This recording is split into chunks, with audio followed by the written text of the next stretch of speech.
Bom, meus amigos, muito obrigado aí de vocês estarem novamente juntos comigo para a gente trocar aquele nosso bate-papo semanal, né? Nossa 16º encontro, semaninha aí que, olha, puxa vida, hein? Cheia de notícias aí.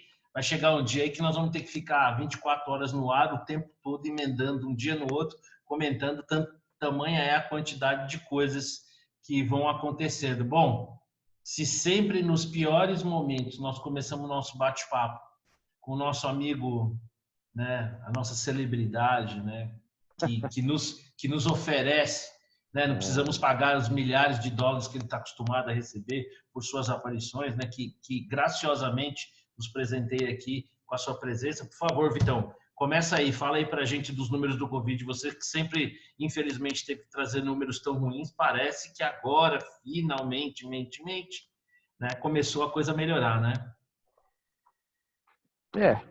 Semana passada tivemos uma queda de 12%.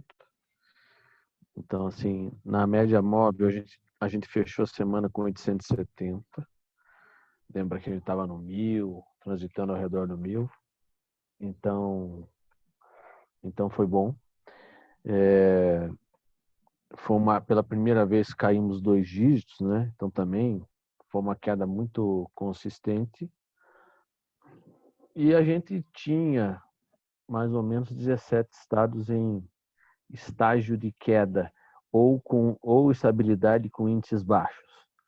E aí eu tiro o índice tipo 4,2, 4,5 óbitos por milhão por dia para entrar. Então a gente estava com, há 2, 3 semanas eram 10 os estados nessa condição. Então, de fato, melhorou. Essa semana, por outro lado, a gente sempre é agraciado com surpresas. Então, ontem teve o Amazonas a registrar 137 óbitos num dia, ele que estava registrando 10. É aquela conversa do tira todos os casos da gaveta e não sei o quê, que em teoria aconteceu no Rio de Janeiro nas 2 semanas anteriores. Então você nunca sabe, você sempre pode ser brindado com essas surpresas, você não sabe quais os estados já fizeram, quais não fizeram, então existe uma nebulosidade na informação bem grande. Essa semana, por exemplo, por causa dessas coisas, ela não está caindo, a gente está andando de lado. Então a semana começou com segunda e terça, essa média caindo para 857, mas ela voltou para a média do começo da semana. Então nós não sei o que vai acontecer hoje, mas é que existe ainda essa certa instabilidade. Até quando que nós vamos estar sem estoque a ser investigado, né? Nós temos uma lentidão muito grande no registro. Então você fica com essa incerteza. A verdade é que existe um momento de queda, fato, é uma tendência. Ela não necessariamente se reflete nos números diários por conta desses imprevistos, né? Mas ainda é um número alto vis-à-vis o cenário em que você fala assim, ó, já passou.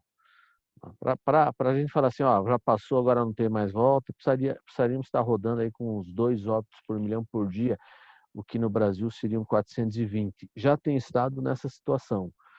Pará, Maranhão, Ceará já estão rodando com menos de 2. Alguns outros, né? E outros ainda não estão nessa situação.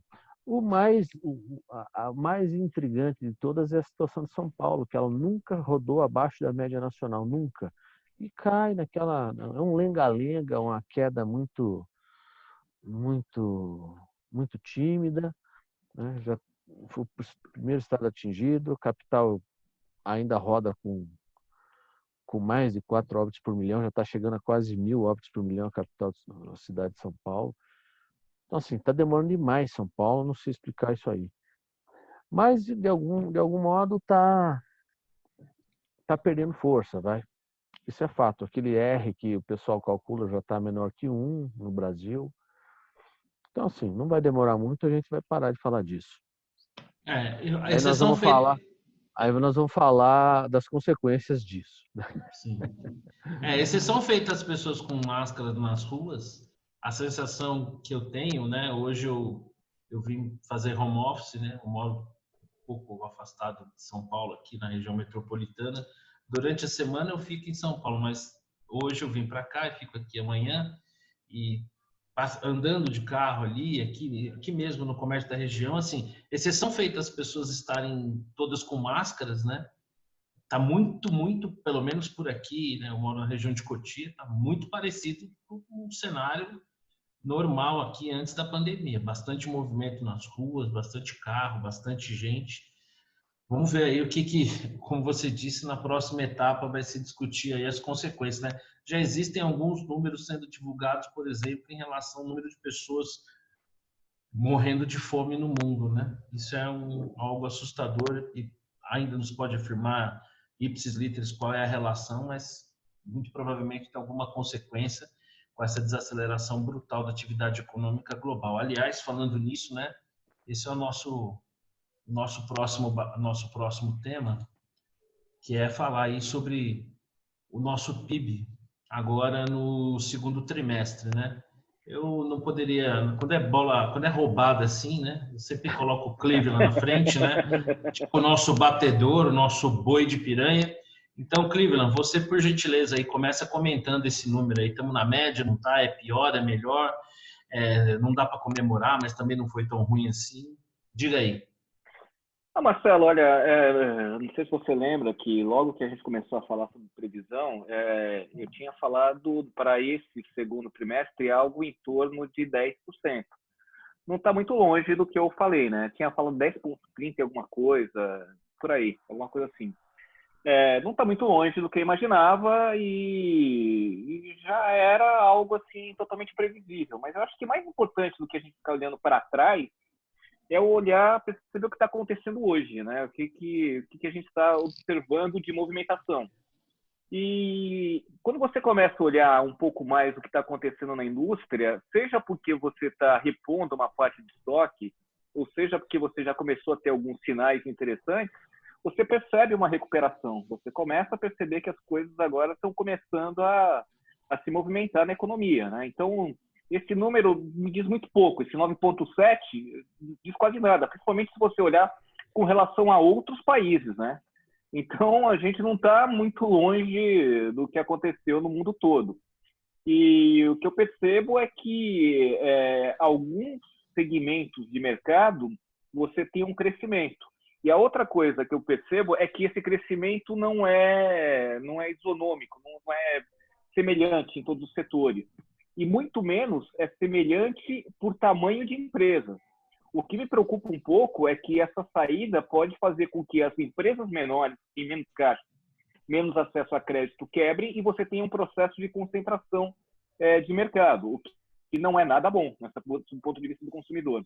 Mas a gente já começa a sentir um pouco alguns sinais de melhora na economia, viu? Já tem alguma expectativa aí para o próximo trimestre? Ou mesmo para o ano? Quais são os números aí que vocês trabalham? Nós estamos trabalhando com o fechamento do ano, ou seja, esse ano, comparativamente ao ano passado, em torno de 6%. A gente está conseguindo fechar um pouquinho mais esse número, em torno de 6%, um pouco menos, um pouco mais, mas não deve ser nada assim muito diferente disso. Tá? Deve ser um para baixo, um para cima, deve estar nessa faixa. Ô Rodrigão, o agro é pop, o agro é tech, graças a Deus tem o agro, é isso aí? Ajudou, né, no desempenho. No desempenho da economia. Assim, é lógico, a gente tem que olhar para frente, eu concordo com o Clínio, mas olhando para trás, e considerando as demais economias, gente, eu acho que o Brasil se saiu bem, tá igual a Alemanha, olha lá. A Alemanha, que é um exemplo de combate ao Covid e tudo mais,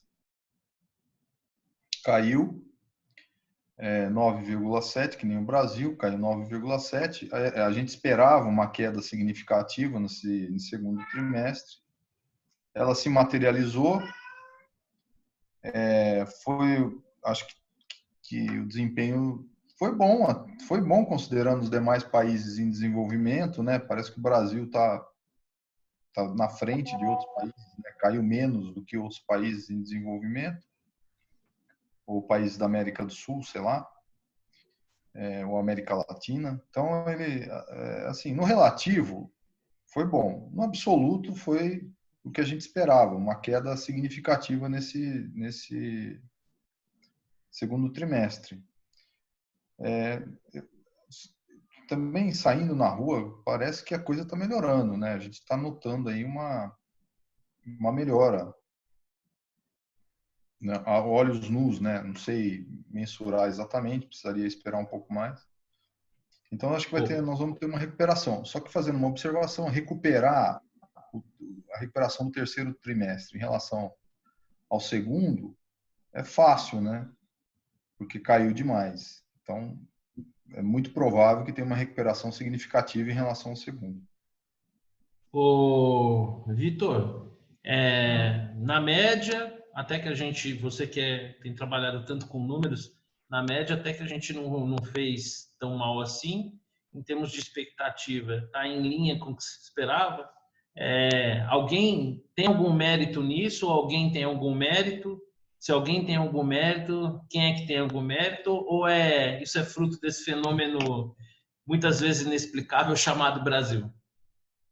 Eu acho que o número não de fato está no meião, né? Não está nem tão ruim, nem tão bom, mas assim, está dentro da expectativa. Só que eu acho prematuro avaliar a economia com a foto de um trimestre, dado que essa pandemia terá reflexos ainda muito longevos. Ela não terminou agora, né? Então, assim, você tem o rescaldo, aqui se teve o auxílio emergencial, seguramente deu uma ajuda para segurar a economia, né? Tem as empresas que estão segurando demissões, pode ser que elas venham a demitir se não aguentarem, tem a questão da manutenção da estabilidade. Enfim, tem uma série de eventos que ainda vão perdurar.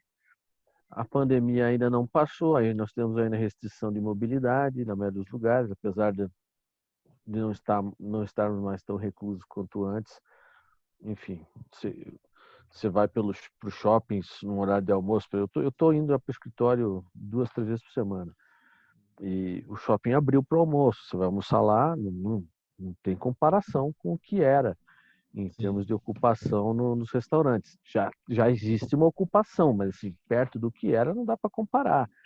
Então, existe a torre que eu ocupo, por exemplo, só nós estamos lá. Tem 30 andares, só a gente voltou, tipo, com parte da força de trabalho, né? Obviamente que outros não voltaram por uma questão de home office e tal, mas isso tem efeito, né? Então a gente ainda não voltou ao normal. Eu acho que isso aqui é um filme, não uma foto. E esse segundo trimestre são as primeiras cenas do filme. Esse filme vai continuar ainda. E o efeito da pandemia, para mim, precisa ser medido ao longo de pelo menos 12 meses. E aí, como é que nós vamos performar?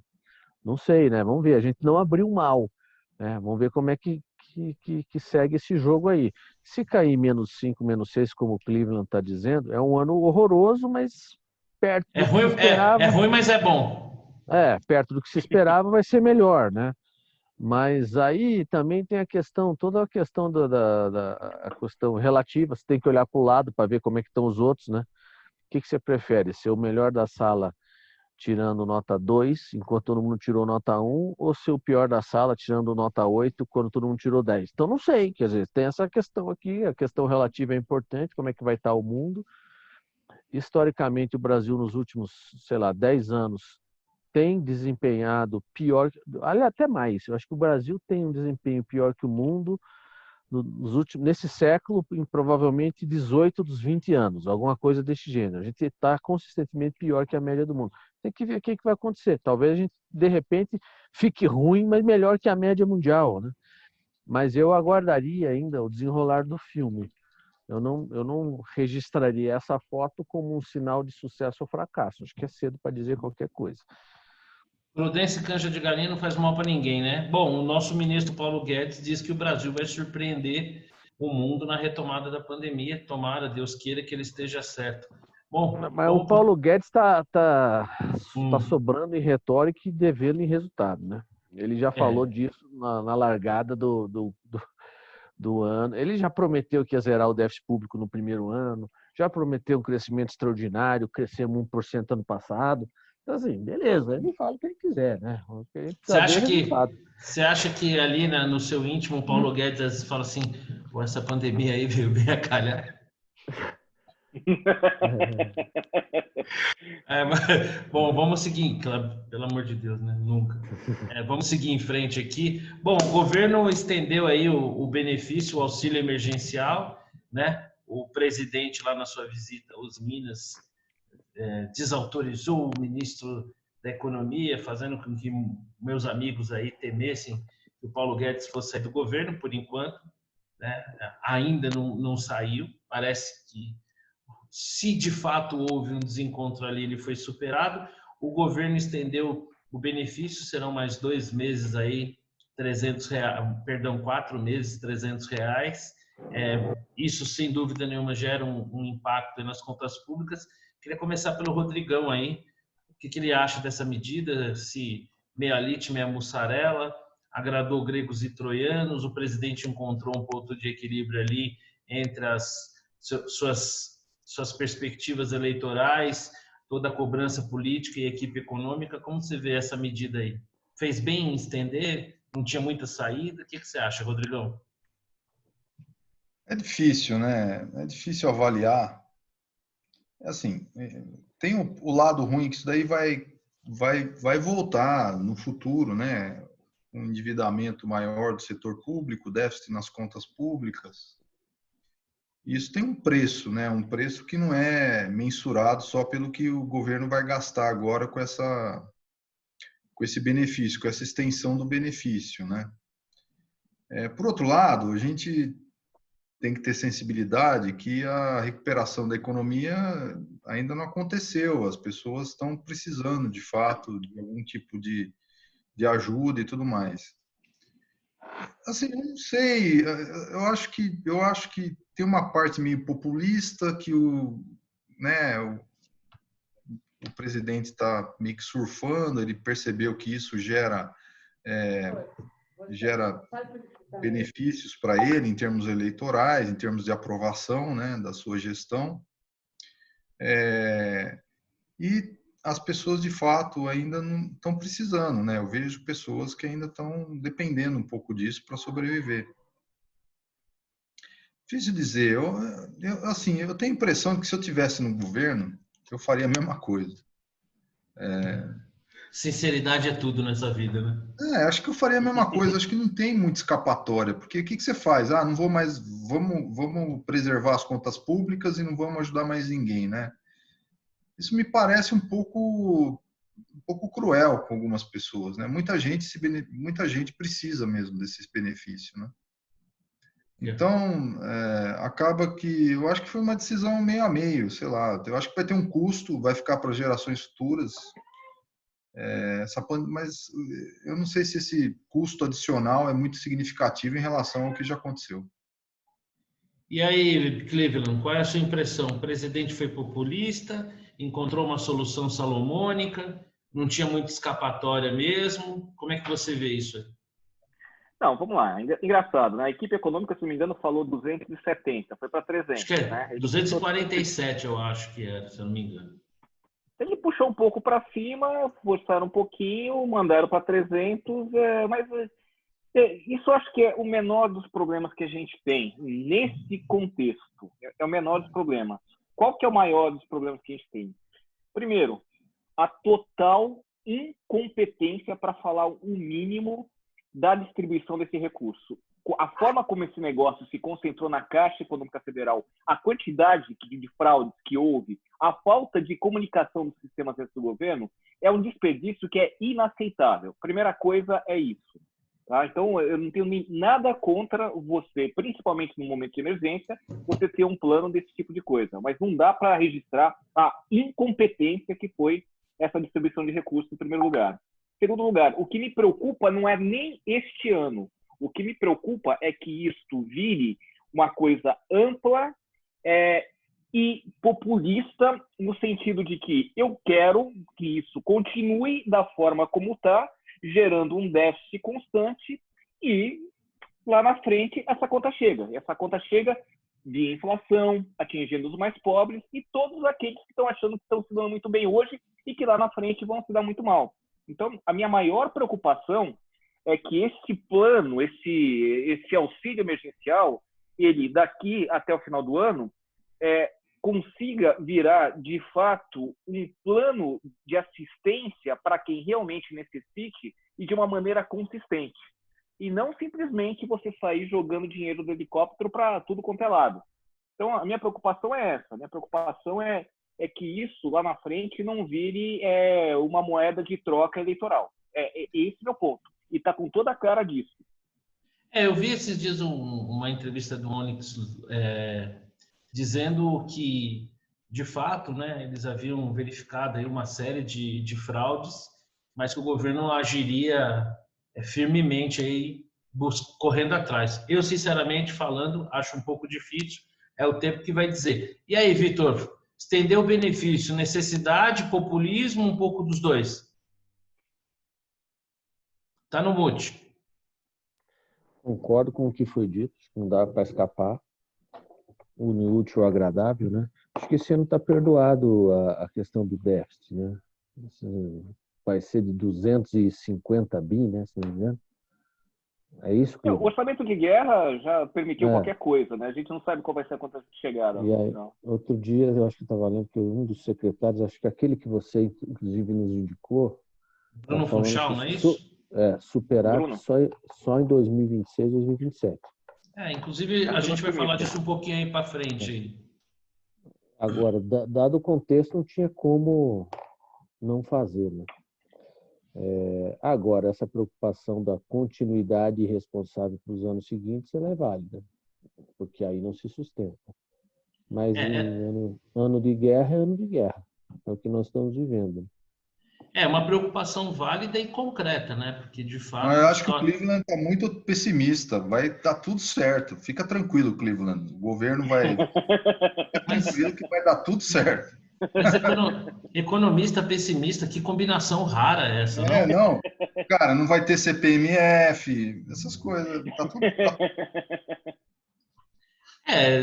De fato, assim, as circunstâncias justificam, né? O próprio FMI fez um speech nesse sentido, né? De que o momento era para isso mesmo. Eu acho que a maior prova concreta de que, pelo menos até esse momento, o mercado vê isso como algo pertinente é o CDS, né? Agora, de fato, é um risco que a gente corre e que a gente tem que estar muito atento como sociedade, né?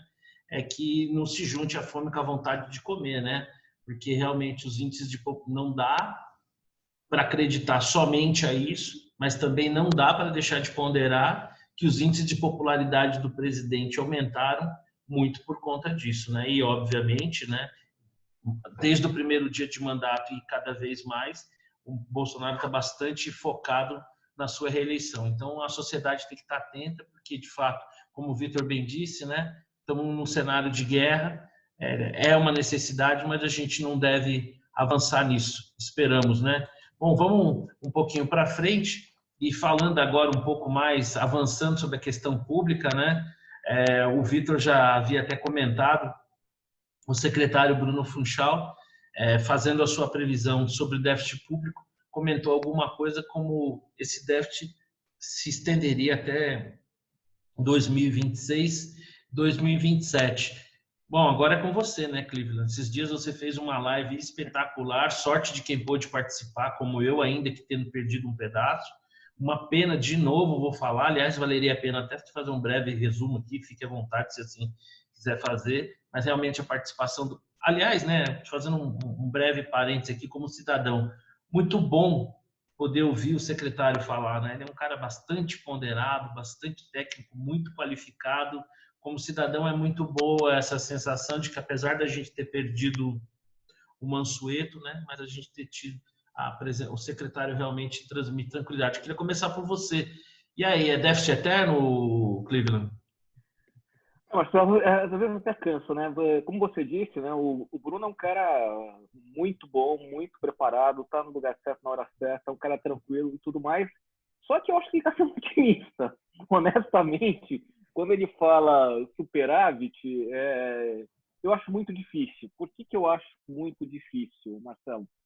Primeiro, não dá para você gerar superávit com o orçamento engessado sem aumentar o tributo.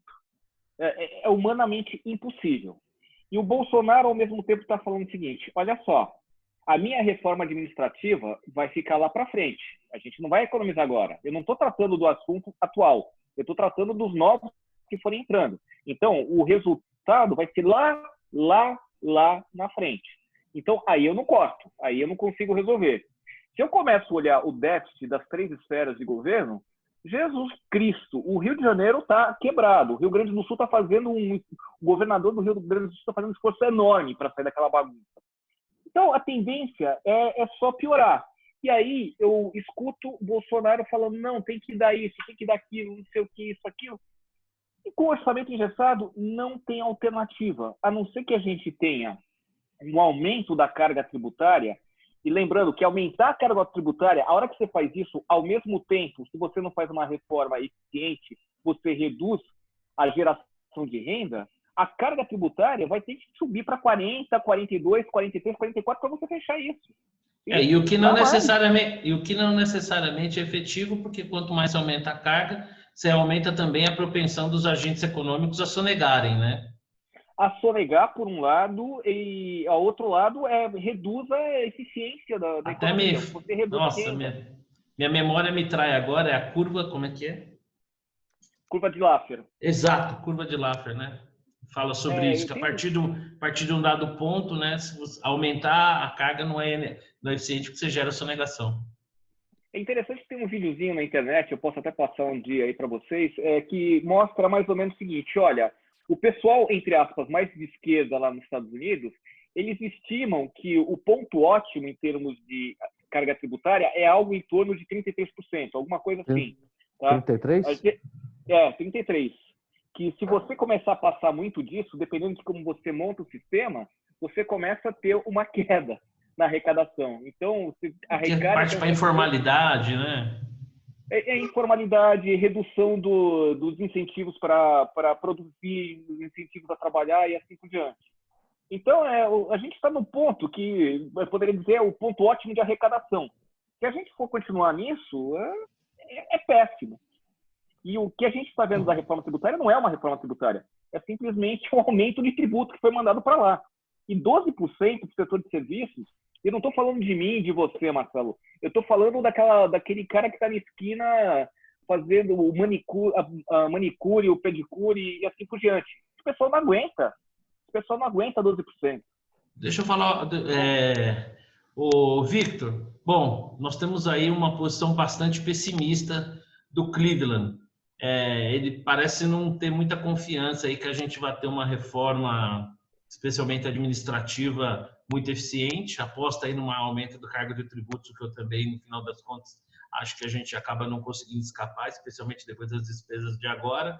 Mas a pergunta que fica é a seguinte: será que o Cleveland está certo em ser tão pessimista em relação à reforma administrativa? Será que o fato da gente estar lidando com uma taxa de juros aí mais baixa, pelo menos o que o mercado projeta por um tempo razoável, não dá para a gente uma janela de oportunidade de ter uma reforma mais ambiciosa e com isso equilibrar um pouco mais as contas, sem contar, obviamente, que a gente pode pôr nessas contas aí as privatizações que eventualmente poderão vir a acontecer? Você acha que como Cleveland é déficit eterno mesmo? Eu tendo a estar mais com Cleveland. Acho que o momento de você fazer uma reforma consistente é quando você está bem. Quando você está mal é que é difícil. Não vai querer tirar os privilégios aí da turma. Eu já li hoje que a reforma legislativa não impactará militares, parlamentares e juízes. Bom, beleza, a turma do topo da pirâmide já foi preservada. De repente vai sobrar só para quem está na base, né? Esse pessoal tem lobbies muito fortes para manutenção do status quo. Você diz os que estão na base ou na base da pirâmide do funcionalismo público e etc. Eles têm lobbies muito fortes. Não, os que estão no topo da pirâmide. Mas posso fazer um comentário com relação a isso? Sim. Muito rapidamente. Eu acho que com relação ao judiciário e ao legislativo, o Bolsonaro até que tem um ponto aí. Se a gente for dar uma olhada no artigo 68 da Constituição Federal, o Bolsonaro não poderia simplesmente entrar de sola e propor uma reforma administrativa que pegue a cúpula tanto do judiciário como do legislativo. Então aí foi um certo cuidado. E eu acho que a hora que ele joga isso, se a sociedade fizer uma pressão forte sobre o judiciário, mas tem que ser muito forte, e sobre o legislativo, alguma coisa se consegue.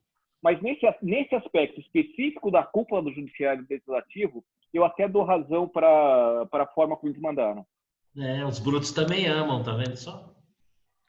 De repente foi uma estratégia, né? Mas, de qualquer maneira, a efetividade de uma reforma só será ampla se todo mundo participar, né? E eu acho que uma reforma ampla, ela é impopular. Impopular porque vai mexer com interesses corporativistas poderosos. Eu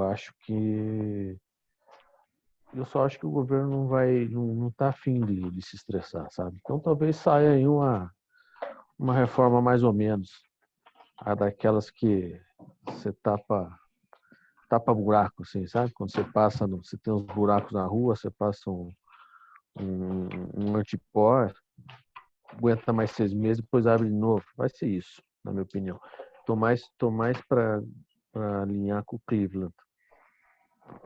Rodrigo, você vê que o Victor e o Cleveland fizeram um belíssimo preâmbulo, né? Quase que uma ode ao otimismo para anteceder você. Então agora, por favor, ou você termina de matar o defunto, ou você aí dá um choque aí para tentar trazer um pouco de esperança para esse horizonte aí. O que você acha? Esse déficit, a gente consegue reverter? O governo vai se mexer, a sociedade vai andar? Ou a gente só vai empurrar com a barriga mais um pouco? Não, empurrar com a barriga. Eu não tenho otimismo com relação a isso. O Bruno, eu conheço o Bruno pessoalmente há muito tempo, é meu amigo. De vez em quando a gente troca uma mensagem ou outra.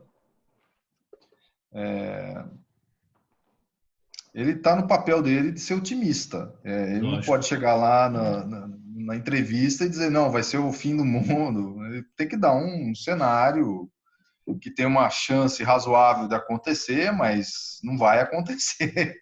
Entendeu? Muito dificilmente vai acontecer. Assim, a situação é realmente complicada.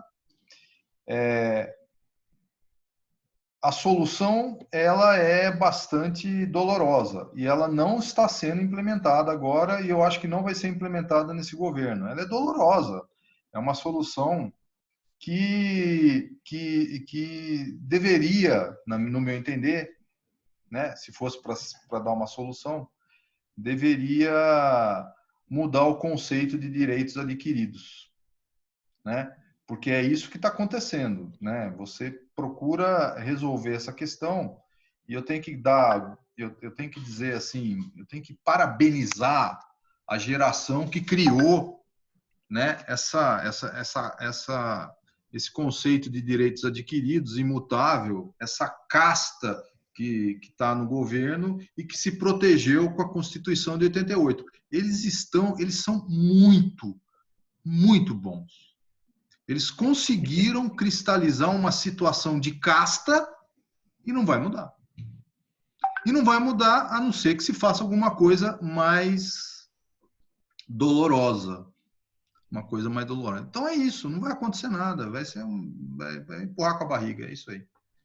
Olha, é sempre muito bom falar assim depois de vocês com tanto otimismo, né? Então, para que a gente não induza as pessoas que eventualmente venham ver esse material a um suicídio coletivo ou algo assim, vou tentar observar aí alguma outra perspectiva disso. Primeiro, eu acho que muito mais do que uma questão de governo, nós estamos diante aí de uma questão de Estado e de, como o Cleveland diz, né, que Estado que a gente quer.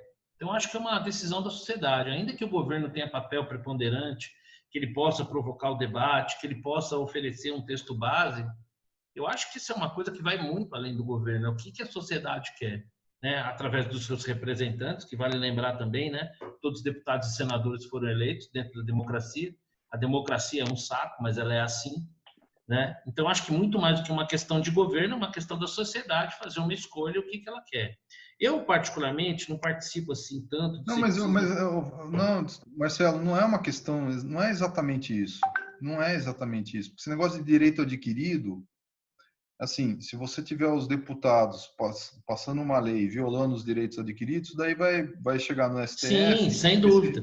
Teria que ser Não uma. é, não é uma Daí o sociedade. porquê, exatamente, daí o porquê o governo, dentro das regras do jogo, como prevê a democracia, não tem como, na sua esfera, que o governo não legisla, ele governa, ele não tem como mudar por si só. Ele pode até, talvez, propor uma emenda constitucional, e aí vai caber, ainda que ele propondo, ao Congresso aprovar ou não. O que eu coloco aqui é que eu acho que, assim, diferente do que se possa imaginar em linhas gerais, é uma questão que vai muito além do governo. Eu acho que o governo pode fazer muita coisa, pode, mas vai muito além do governo. E é nesse sentido que eu pondero, né? Por exemplo, eu acho que existe um ceticismo exagerado em relação ao governo no que diz respeito às privatizações.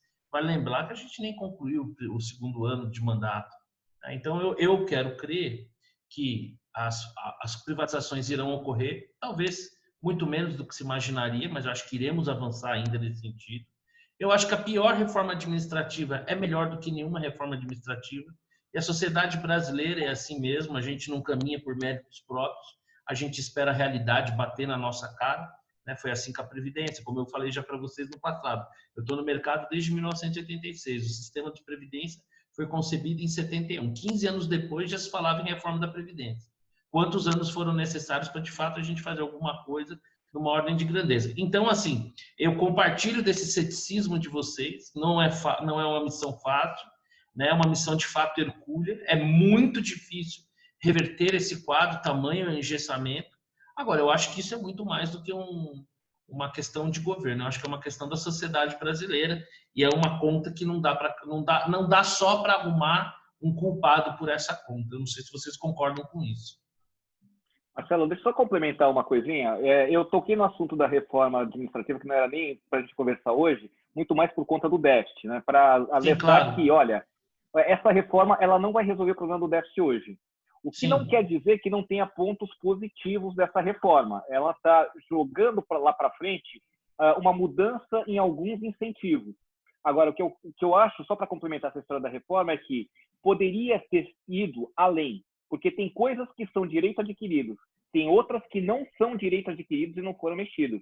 E o Bolsonaro se mostrou extremamente corporativista quando ele simplesmente deixou os militares de lado mais uma vez, como no caso da Previdência. Então, uma coisa não dá para deixar de ver. Ele simplesmente é corporativista. Agora, tem pontos positivos da reforma? Tem pontos positivos, mas você só vai ver lá na frente, não vai ter agora. Me diz uma coisa, até eu não sei se alguém se debruçou sobre isso, eu acho que valeria até a pena. Na época da reforma da Previdência, era muito comum se ouvir assim, porque se cortasse os benefícios desses deputados, estava tudo resolvido. E não era verdade, né? Porque é ridículo, né? Em ordem de grandeza, são números que nem falam entre si. Obviamente, era importante cortar como um exemplo, né? Como um sinal para a sociedade, mas que não tinha relevância nenhuma quando você está lidando com o número de 1 trilhão. Você coloca lá o que representava dividido por 1 trilhão era zero alguma coisa e tal. Essa questão dos juízes, essa questão dos parlamentares e até dos questão de justiça, Marcelo. É questão de justiça. Essa é a pergunta que eu ia fazer. Tá aí. Isso que eu ia fazer. É questão de justiça. É muito mais no que diz respeito à sinalização para a sociedade do que concretamente ser relevante na questão propriamente dita da reforma e do que isso vai gerar, né? Mas poderia fazer um plano, não estou nem dizendo de reforma exatamente, mas um plano pelo qual todos os poderes deveriam reduzir o seu orçamento, digamos, 1% ao ano, durante 25 anos. Entendeu? Alguma coisa assim. Seria razoável isso. O seu orçamento o seu orçamento hoje está fixado nisso? Tá. Ele vai ser a inflação menos 1%. Pronto. Bom, chegaremos. Olha só. Diga aí, Uma Victor. empresa privada, quando se vê diante de uma situação de queda de receita, o que ela faz? Corta Corta a custo. despesa na hora. Ela Não não tem, tem não outras, tem... ou pega empréstimo. Agora, ela não consegue empréstimo se estiver numa situação financeira complicada. Então, assim, e cortar custo faz parte do processo. Então, aliás, um dos mecanismos para você medir a produtividade de uma empresa é saber quanto que ela cresceu de receita versus quanto cresceu de custo. Ela cresceu 10% de receita e 5% de custo. Ok, teve uma eficiência operacional aí. Isso, se a gente olhar isso na gestão pública, é uma desgraça. Não é de hoje, né? É desde sempre. Então, por exemplo, nos anos em que o Brasil cresceu muito, cresceu a arrecadação na era lulista, o custo cresceu muito mais. E essa questão que a gente falou assim do juiz e a justiça, não, mas é um exemplo que Sim. acaba sendo um mau exemplo disseminado para outras categorias. Então é o juiz, é isso aqui, é isso aqui. De repente, quando você vê, não é só não é só juiz, é tudo Não, mas uma casta. Vitor, é que tem uma distorção. O orçamento do judiciário no Brasil, em termos de PIB, é muito maior do que de países similares e de países Não, é o desenvolvidos. maior do mundo.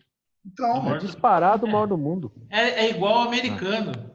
Só para você ter É, ideia do tamanho da loucura que é igual americano. não é proporcional, não. É o número absoluto, é igual ao americano. Igual. É uma coisa surreal. Pô, E meus assim, amigos, assim, o que faltou aí, né, eu não estou falando de reforma administrativa, eu estou falando de plano de contenção de déficit, de gasto, é obrigar os poderes a uma redução significativa, uma redução do seu gasto em termos reais. É só isso. E isso pô, meus precisava ser. amigos, tá claro aí que nós estamos diante de um problema que não é simples de ser resolvido, que vai levar muito tempo, se é que vai ser resolvido, apesar de que por bem ou por mal, de uma forma se resolve, e a questão é qual vai ser o preço que a sociedade brasileira vai ter que pagar por isso. Eu particularmente espero que a gente amadureça e consigamos avançar naquilo que é necessário. Bom, foi aprovada a nova lei do gás. Olha o gás, né, o Cleveland? E aí, demos um passo importante ou é mais pirotecnia? Vamos lá, de novo, eu tenho acompanhado essas discussões sempre no Congresso por força do meu trabalho. Até escrevi um artigo hoje, né, sobre o que é essa nova lei do gás, perspectivas e tudo mais. É importante? É importante.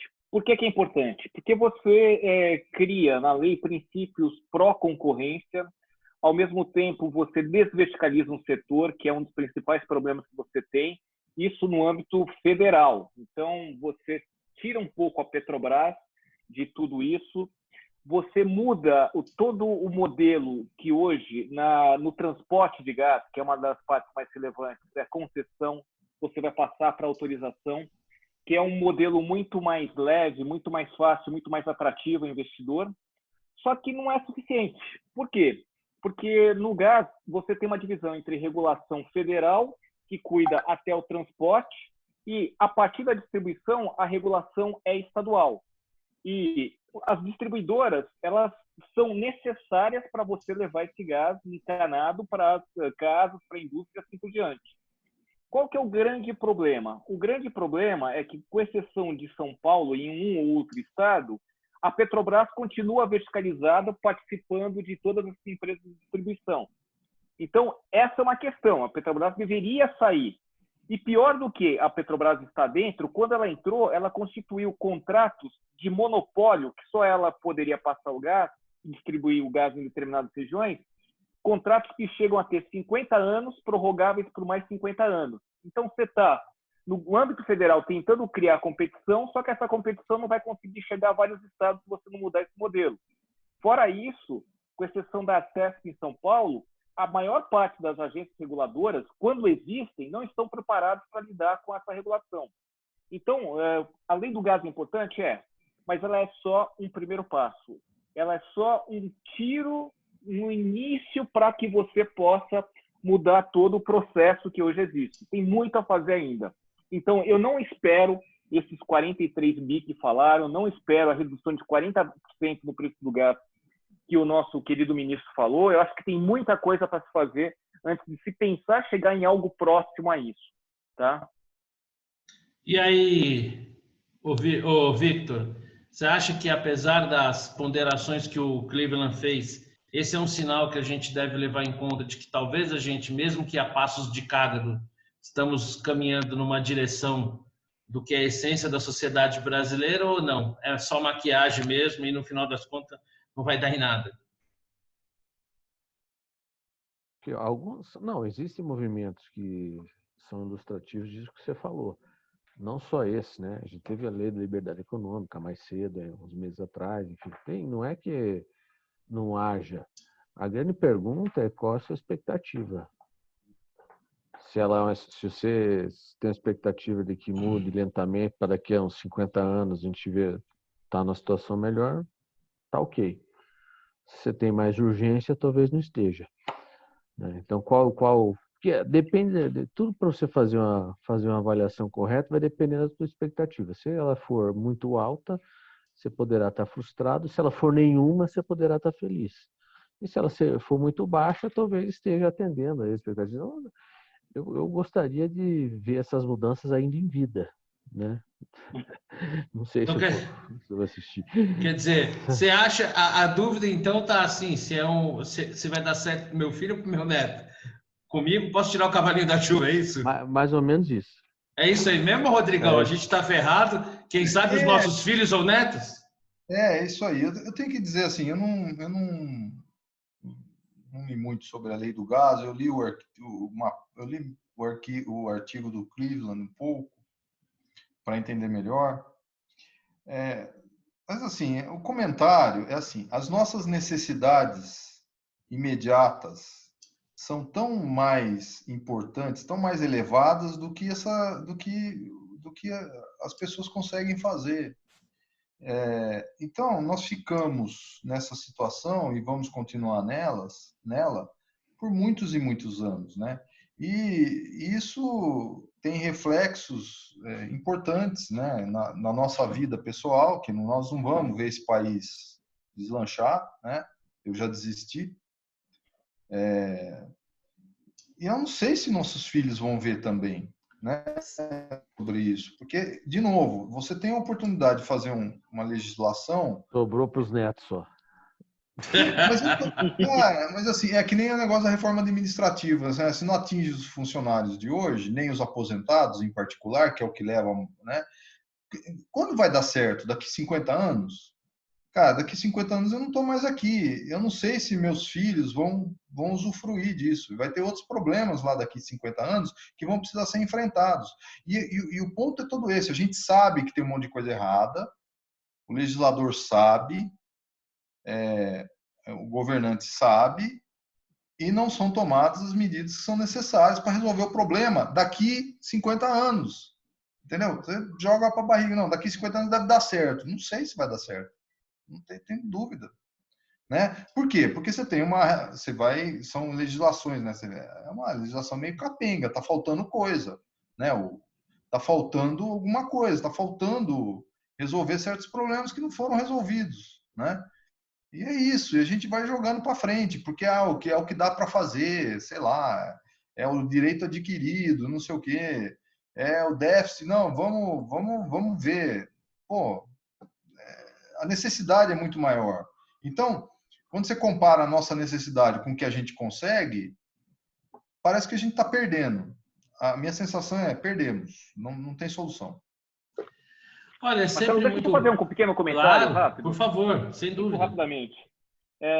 Só para deixar bem claro, eu não sou contra a lei do gás. Eu só acho que ela faz parte de um processo, tá? Eu acho que tem pontos positivos de fato, mas é como o Rodrigo está falando. Você poderia mudar mais rápido? Poderia. Do que depende isso? Depende de você atropelar alguns interesses.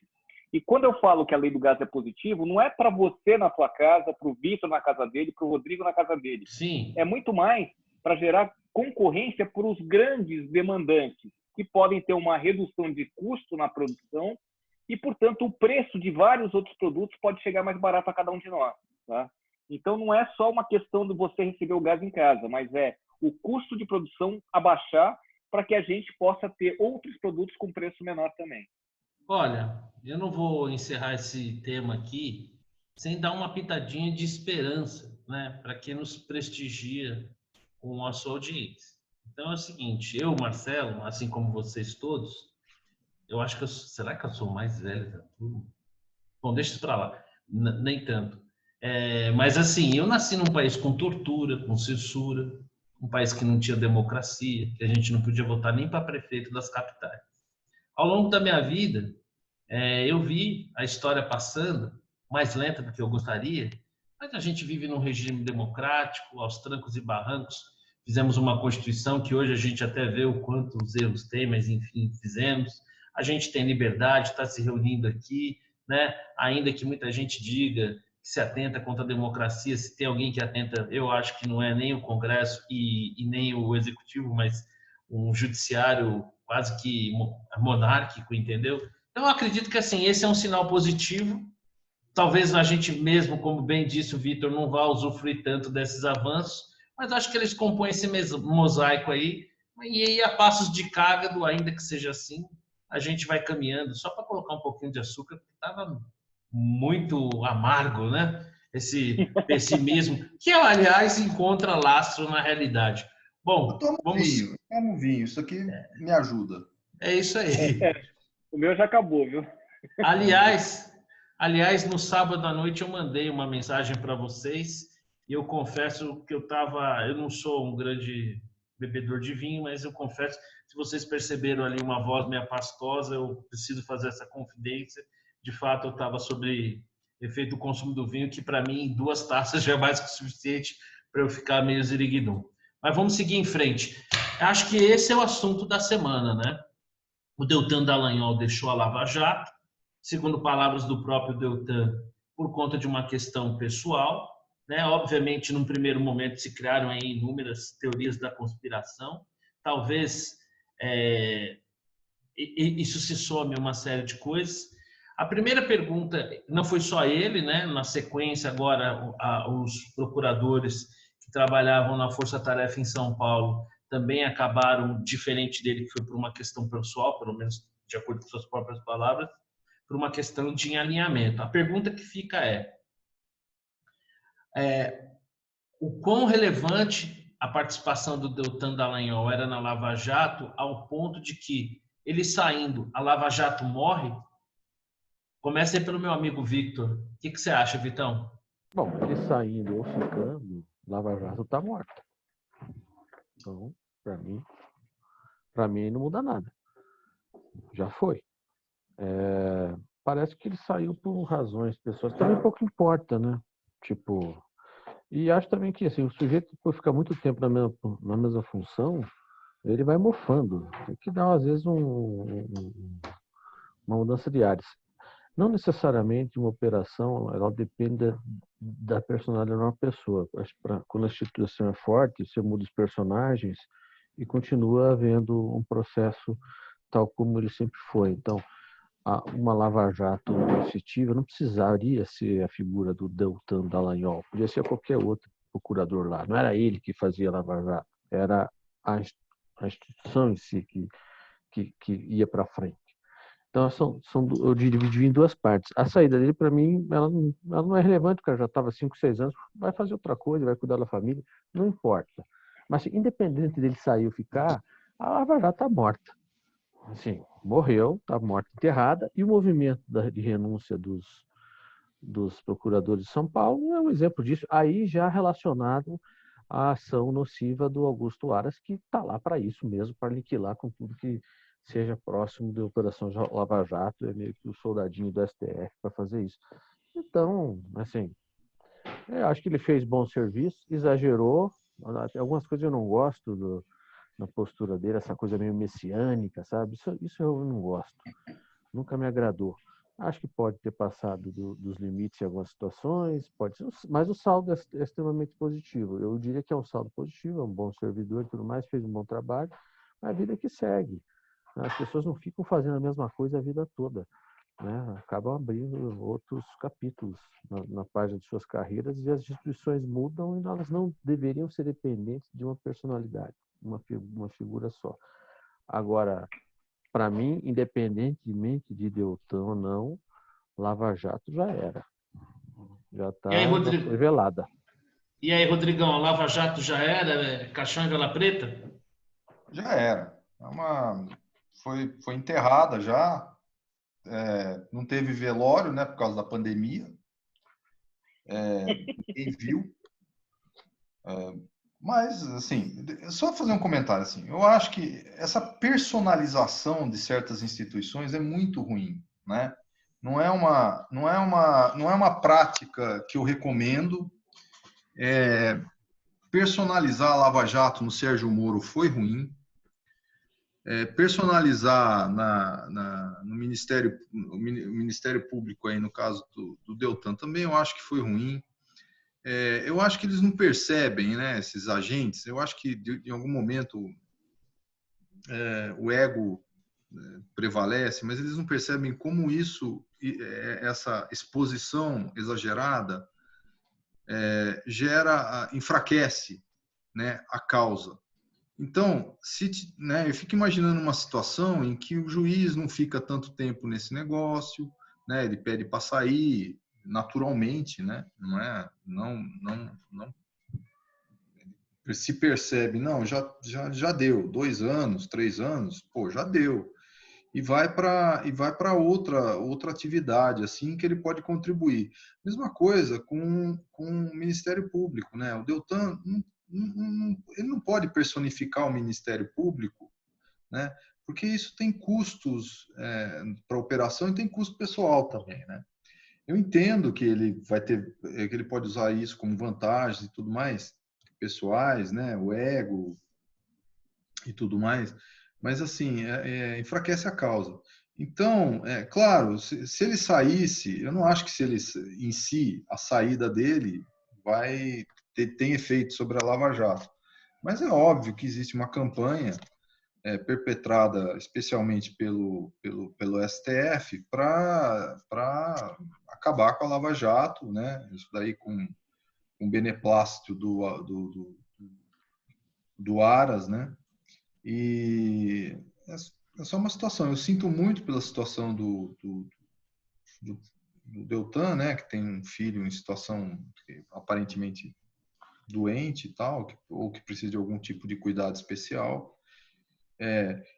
Uma coisa que me ocorreu ele vai sair da promotoria para cuidar do filho. Me pareceu, essa foi a impressão que eu tive, mas eu acho que não, né? Porque não faz sentido ele sair da Eu acho promotoria. que a sensação, pelo que eu vi da própria fala dele, ele vai seguir nas suas atribuições como procurador da República, mas não na posição de liderar uma força-tarefa que, segundo ele, demandava muito esforço, além do que seria o seu expediente normal, comprometendo finais de semana, trabalhar fora de um horário expediente. Ele precisava dedicar algum tempo para sua filhinha.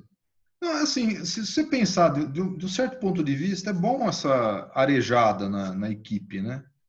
Alguém vai entrar no lugar dele, é bom dar uma arejada. Eu acho isso bom, assim. Não acho. Eu pessoalmente, quando tenho nas minhas atividades administrativas na universidade, eu procuro não ficar muito tempo numa determinada posição, porque eu acho que isso gera problemas, entendeu? Gera muita personificação. Isso é ruim. É péssimo isso.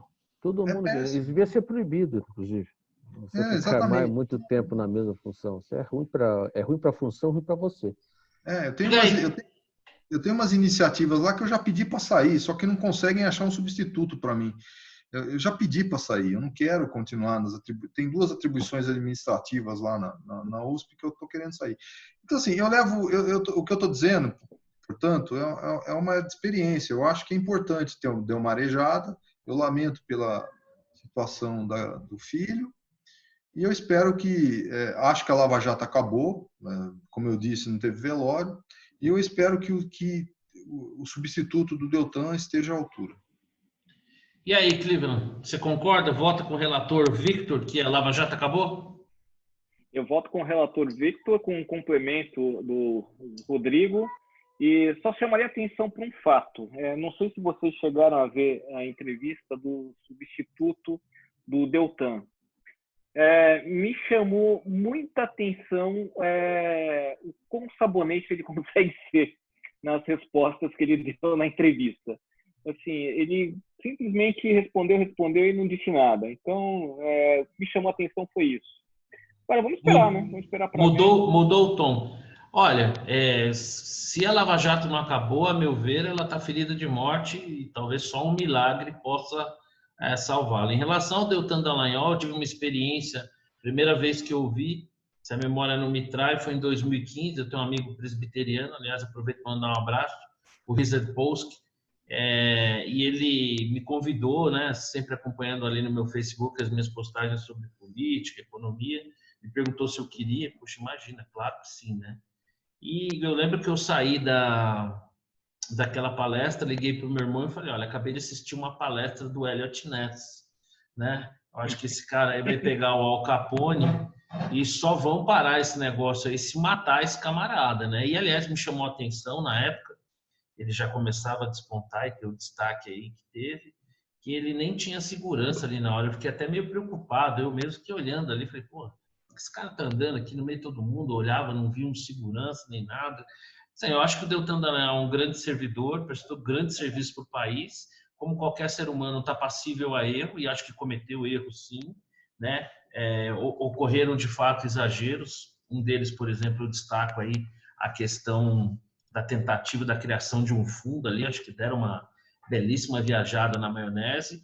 Essa questão da personificação, ela tem um problema estratégico, né? Porque aí você tem um alvo a atacar, né? Se a Lava Jato não tivesse uma cara, seria mais difícil atacar a Lava Jato quando ela ganha uma cara. Mas também eu acho que uma coisa nessa proporção, nesse ineditismo, se ter uma cara acaba sendo um processo meio natural. O sistema reage, né? O mecanismo responde, e vamos ver, tomara que a gente esteja redondamente enganado. Vamos apostar aí que no Ministério Público, e eu quero crer que exista sim, outros tantos procuradores aí destemidos que querem um país melhor, que querem avançar, que tenham disposição para combater a corrupção e façam o seu papel. Só para concluir, hoje eu falei com uma pessoa de um órgão entre Ministério Público, Polícia Federal, Receita, que tem uma posição bastante relevante, e ele me dizia que sim, existe uma reação meia top-down, como ele disse, né? Porque o que aconteceu na Lava Jato foi um alinhamento de planetas, né? Uma coisa muito rara de acontecer, foi muito na base da tentativa e erro, e do outro lado veio uma resposta na igual intensidade, né? Se existe uma articulação tão grande da classe política em combater a Lava Jato, porque de fato também os resultados da Lava Jato, pelo menos em alguma medida, pelo menos como marco histórico, foram relevantes. Tomara que a gente esteja redondamente enganado, né? O que eu acho pouco provável, o tempo mostra que a Lava Jato vai seguir avançando aí no combate à corrupção. Ô, meus amigos, vamos avançar aqui um pouquinho mais e finalmente falar de um assunto que hoje eu estou mais feliz, né? Conversava aqui antes de começarmos o nosso bate-papo, que eu não iria divergir do Cleveland durante o programa, que afinal de contas, o cliente sempre tem a razão. Você pode até perceber hoje que eu estou mais com a luz, a pele melhor, o mesmo se aplica ao Rodrigo. Já o nosso amigo Victor, até então, já não é mais invictor, né? Assim, parece que o Vasco começa a dar uma rateadazinha. E aí, Rodrigão, já podemos comemorar? Já pintou? Nada de rateada, nada de rateada. Nós jogamos mal uma partida, sim, perdemos, porque a gente teve a infelicidade de perder para um dos maiores fregueses, mas certo. Ontem contra o Santos, um time com 5 ou 6 desfalques, empatou e poderia ter vencido, jogou muito bem. Empate heróico. Empate heróico, nós estamos no G4 e nós vamos continuar no G4 até o final do campeonato. Falando em G4, você que é o cara... Falando em G4, você que é o cara bom das tabelas e tudo, quem é que disputa a liderança hoje com o Internacional de Porto Alegre? Quem é que está ali cabeça a cabeça? É o São Paulo do genial Fernando Diniz? Seria isso? Olha, Rodrigo, eu queria compartilhar com você, se você tem a impressão que eu tenho. Nesse domingo, quando nós vencemos os nossos irmãos alvinegros, quando eu olhava ali do lado do campo, é como se eu tivesse visto, sei lá, o Cruyff, o Rinus Mitchell, o Guardiola. Você teve essa mesma impressão, Rodrigão? Cara, eu tava em êxtase, né? É uma êxtase assim indescritível, porque você tem que convir comigo que esse é um evento mais raro, né? Não é um evento muito. Há que a bem da verdade, nós temos que admitir, né, para regozijo do Cleveland e ganhar dos nossos irmãos alvinegros, não tem sido uma rotina, né? Como já foi no passado. Exatamente, como já foi no passado. Como já Olha foi. aí, ainda que, vale lembrar, faz mais de 10 anos que eles não ganham em solo sagrado, só em solo profano. Ou Não, propano, tudo bem. dependendo, porque tem um gasoduto lá, né? Não, tudo bem, mas assim. Mas sendo bem realista, Vamos curtir consigo enquanto é dizer, tempo? eu acho que isso não vai durar muito tempo, né? Eu espero que eu esteja bem errado, né? Mas assim, olhando para o passado, pensando, né, no que aconteceu, pensando na repetição e tal, eu acho que a gente ainda não chegou no nosso nível ótimo, vamos dizer assim, né? Que a gente já esteve há uns tempos atrás e a gente ainda precisa trabalhar melhor. Tá, Rodrigo, deixa de ser estraga prazeres, vamos curtir aí enquanto é tempo, que isso não deve durar mais que 2 ou 3 rodadas. O que eu quero perguntar para o Cleveland é assim, Cleveland, você como corintiano nessa semana, tá mais preocupado com a draga que tá do teu time que perdeu do meu, ou tá mais feliz comemorando os name rights lá do Quimicão? Não, porque é neoquímica, né? E aí o pessoal falou, é o Quimicão, né? E O aí, Quimicão. você tá Gostei comemorando, você tá gostei dos comemorando o name name rights. rights? Você tá comemorando o name rights ou ainda tá com o gostinho amargo de perder pro tricolor? Não. Isso a gente deu de brinde para vocês, só para vocês não ficarem muito chateados. Assim. Eu sei que vocês estavam meio. Aham. E também foi uma estratégia, sabe para quê? Para É. que o técnico continue com vocês. Ah, bom. Tá, olha, eu vou fazer aqui uma confidência, né? Vocês sabem da minha opinião em relação ao Fernando Diniz, e claro que ela não mudou, né? Diminuiu um pouquinho, tem que confessar. E eu vou dizer por que diminuiu um pouquinho. Depois eu até compartilho com vocês e para os São Paulinos que tiver curiosidade aí. Pô, tem um vídeo que fizeram dele no decorrer do jogo. Não sei se vocês chegaram a ver. E na hora que ele tira o Brenner do banco, ele vai mandar o Brenner entrar em campo. O que ele fala pro Brenner? Pô, é muito legal esse vídeo, gente. O que ele Muito fala? O que legal. ele fala? Ele fala, meu, vai lá, meu, faz um gol, decide essa porra aí. Não para de correr um minuto. E o moleque foi lá, e o Brenner, conhecido aí maldosamente na internet como Chicken Killer, eu acho uma puta sacanagem falar isso, né? Mas enfim. Ô, Victor, vou fazer uma pergunta para você. Peraí. Então faz o seguinte, pede pro Fernando Diniz virar ministro da economia e falar pro Bolsonaro, vai lá, faz a reforma administrativa, vai lá. Tá aí, Não uma para boa... de correr. Não para de correr, não para de correr. Ô, Vitor, eu vou testar sua imparcialidade, tá? Opa. Você sempre se apresenta aí como um cara equilibrado, um cara dos números, que domina as exatas, um cara das finanças. E aí, o Flamengo, hein, meu? Ganhou de 5-2 aí, desencantou? Não, tem Não. risco não. Não. Sonho de uma noite de verão. Não, o Flamengo vai... Não é sombra do que foi. Esquece o Flamengo. Não vai dar trabalho, não. Bom, Agora só, e desse assunto não me cobre imparcialidade. Jamais, né? Jamais. Não, quando eu baixo o programa, quando eu baixo a nossa gravação lá no YouTube, eles perguntam se é um conteúdo indicado para criança. E eu digo que não. Então, eu me sinto à vontade, a gente vai tentando manter o nível aqui, o que para mim é um baita de um esforço, mas enfim, a gente vai tentando manter, mas então você está dizendo que o Flamengo é tesãozinho de mijo, é aquele negócio gostosinho, mas que passa rápido. É isso. Tá bom. Isso mesmo. Bom, meus amigos, vocês estão livres aí para compartilhar? Fica um momento aí de qual que é a nossa... Deixa eu ver aqui onde é que eu vejo aqui para todo mundo poder compartilhar, caso alguém tenha alguma coisa. E para variar, eu estou apanhando aqui desse negócio. Onde é que eu vejo aqui? Quem pode compartilhar ou não? Compartilhar a tela. Vai em compartilhar a tela e tem opções. Não? Aqui tem share. Não, tudo bem. Aqui para mim, né? Não, mas eu digo para vocês poderem compartilhar. Onde é que eu libero mesmo? Em compartilhar a tela mesmo tem algumas opções. Compartilhar vários. Co-host. Deixa eu ver aqui. Bom, enquanto isso aí, enquanto eu vou apanhando, eu vou dando aqui as minhas... Na verdade, só tem uma dica. É um seriado que eu já tinha visto uma certa ocasião, que é o Mindhunters. Eu não sei se vocês já viram, né? Como surge dentro do FBI Muito bom, já vi. a unidade de análise comportamental. São 2 temporadas, é bem legal. O filme ele tem uma parte dele que é real, baseado em depoimentos que foram tomados. Me falta agora o nome lá de um serial killer. Teve um agente do FBI que teve a ideia de entrevistar esse serial killer, conhecer ele a fundo, e a partir dali ele começa a fazer, né, as suas análises, tendo como base os crimes. Bom, deixa eu tentar pelo menos parar aqui o meu share, né? Beleza. E acho que aqui screen share, advanced share options, todos os participantes. Putz, eu tô demais nesse negócio. Agora dá. Isso aí. Bom, então fiquem à vontade aí. Eu já dei minha dica, agora é com vocês. Compartilhem aí, fiquem à vontade. Quem quer começar?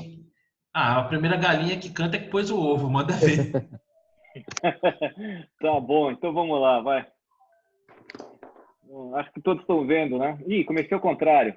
Deixa eu começar por aqui, vai. Verdade, bola dentro e bola fora. Boa, bem lembrado. Bola fora. Minha bola fora, obviamente, é o Aras, que está fazendo, como o Vitor disse, de tudo para acabar com a Lava Jato. Ele foi colocado lá para isso. Tem por trás o nosso querido presidente, mas eu acho que não é só isso, não. Eu acho que ele está fazendo um trabalho para vários, como você chamou, o mecanismo, né? Eu só queria lembrar uma coisa. O pessoal que está fazendo um serviço muito agradável é um pessoal que é eleito por nós, cada um de nós. Cada um de nós elege o Congresso, elege o presidente nomeia, indica, o Congresso aprova, e é um sujeito como esse que está no Ministério Público e é o pessoal que está no Supremo. E o que me chama mais atenção foi o que eu escrevi num post do Vitor esses dias aí, é que o grande problema dessa história é que o nosso sistema político não permite arejar. Ele é concentrado, ele concentra recursos, ele não abre espaço para que novas ideias surjam. Ele cria barreiras de entradas de novos políticos. Então, enquanto a gente não mudar o sistema político, a gente vai ter figuras desse tipo. Não vai mudar, não tem jeito. Mas, como é que muda, né? Essa que eu sempre fico me perguntando. Tem uma simbiose, dentro da democracia, como é que muda? Desculpa, fala aí, Rodrigo. É que o Senado que aprova o Aras aí, ou se eu não me engano, né? O Senado, né? Não é o Congresso, é o Senado. Isso, é o Senado. Tem uma simbiose com o Executivo, né? E é isso. E é esse o problema, né? Não é independente, não é... Porque, assim, a ideia de você indicar alguém que vai ser sabatinado pelo Senado não me parece ruim, parece razoável, né? Parece razoável, teoricamente, né? Mas o Senado acaba sendo subordinado ao Executivo nesse caso, né? Nunca reprovou ninguém, eu acho. Então... Até reprovou, mas no momento de briga com o Executivo, quando estava a Dilma lá. Acho que ela conseguiu essa coisa também. Mas o ponto é não ter independência. Tudo que acontece é culpa do Senado também, né? Que aprovou o Dias Toffoli, né? Que aprovou o Gilmar Mendes, que aprovou o Lewandowski, assim por diante. E é por isso que eu estou falando. E que pode tirar esses caras, mas não tira também. Pode e não tira, exatamente. Mas é aí que eu queria chegar. Todo esse pessoal está lá porque nós colocamos. Mas nós colocamos lá por quê? Porque o sistema concentra poderes, o sistema concentra recursos. Você tem os caciques, você tem a dificuldade de novos concorrentes entrarem, porque você tem um fundo partidário bilionário que serve para esses caras que estão aí. Então, você não permite arejar o ambiente. Então, as coisas se replicam. Enquanto a gente não mudar o sistema político, essas coisas vão continuar. Não tem jeito. E qual que é a bola dentro, Cleveland? Desculpa, tá bom, perdão. Vamos lá. Não, perdão, pode falar.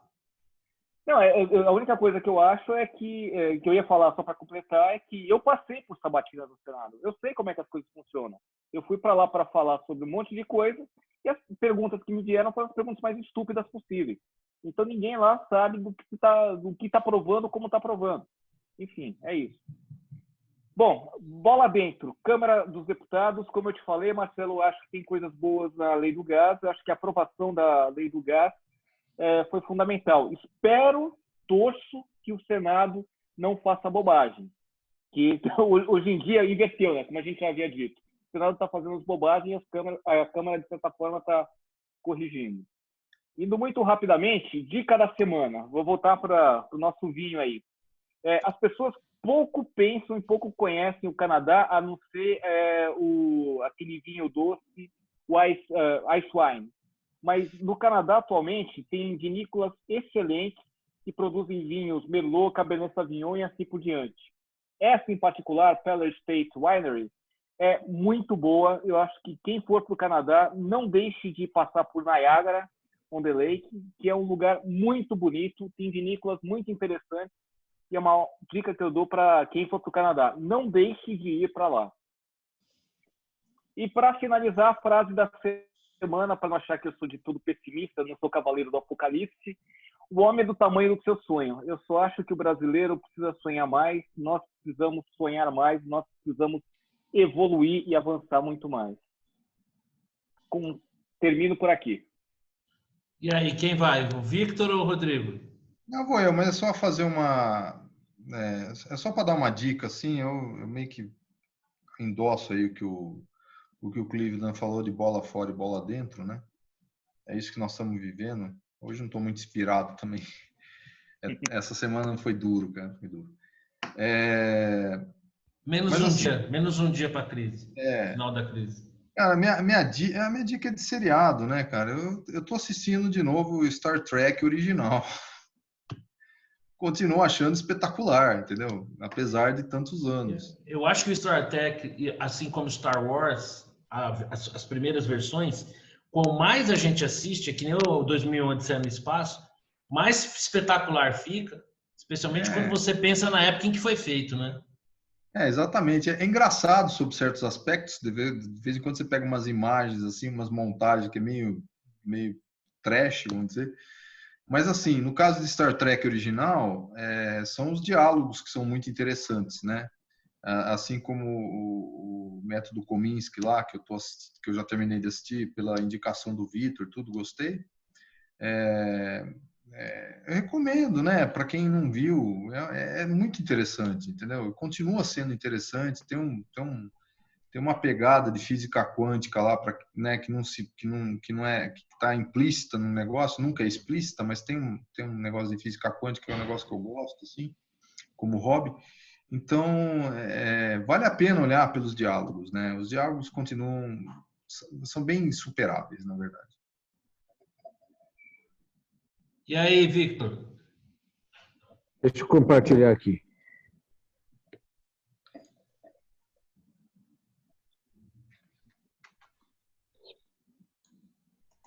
Vamos lá, espera só um pouquinho, deixa eu achar o arquivo. Não tem problema não, meu amigo. Eu não vou fazer tão bonito quanto o Cleveland. Não vai cair, não fica tranquilo que não vai cair o sinal do satélite, não. Apesar de, a gente não tá ao vivo. O Cleveland tá detonando com apresentações e bota slide. Subiu o sarrafo, né? Subiu demais a barra, mas eu fiz agora rapidinho. Para acompanhar o Marcelo. Mas também, né, meu amigo? Pô, olha o nível dos meus parceiros aqui. Eu tenho que tentar dar uma calibradinha aqui, né, cara? Posso falando uma coisa aqui enquanto isso, Victor? Pode. Então, a minha bola fora dessa semana, eu não sou torcedor Nutella de futebol, sou torcedor raiz. Eu vou no estádio, não levo mais radinho de pilha, né? Eu vou ouvindo lá no meu celular. Então, assim, eu vou aqui, né, sair do meu papel de São Paulino. A minha bola fora é para essa suspensão do Jô. Cara, quem viu o Serginho Chulapa se atracando com o Mauro, ver o Jô tomar 2 jogos de suspensão, porque ali deu uma enroscadinha no zagueiro de São Paulo, pelo amor de Deus, cara, o futebol tá acabando. Tá muito chato, chato demais. Bom, a bola dentro, desculpa aí, eu vou pedir. Sei que existem temas aparentemente mais importantes, mas na verdade não há bola dentro, lógico, não poderia ser diferente para a vitória do meu tricolor. E é exatamente nesse clima futebolístico que eu faço aqui a minha citação. Tu és forte, tu és grande, dentre os grandes é do primeiro, do trecho do hino do tricolor mais querido. Victor, a bola está contigo. Então, a sugestão, já vi essa série faz 2 anos, mas recomendo. El Mistério Ministério del del Tempo. Tiempo, uma série espanhola, são 3 temporadas. Opa. A terceira não é tão legal, porque como toda série, você não consegue manter o mesmo nível, né? Dá aquela Mas esticadinha, né? a primeira e a segunda são muito engraçadas, elas falam de pessoas de diferentes eras que se encontram e são viajantes do tempo e aí acabam se envolvendo em situações com personagens históricos, todos eles relacionados à história da Espanha, que no final muito tem a ver com a história do mundo, né? Em algum momento eles foram protagonistas aí da história mundial. Então, bem bacana, recomendo. Leve, não tem cabeça degolada nem nada, e muito irônica, muito atual. São 3 temporadas, mas as 2 primeiras são as melhores, tá? Eu senti que o Loyola aí falou alto nessa indicação, hein? Loyola é País Basco, né? Tem uma certa rixa. Ah, não sabia disso, não. A Loyola é uma Pelo menos cidade onde? no País Basco, né? Vamos deixar a citação aqui, que é essa. Tá. Mais uma do Thomas Sowell, né? Sensacional sempre.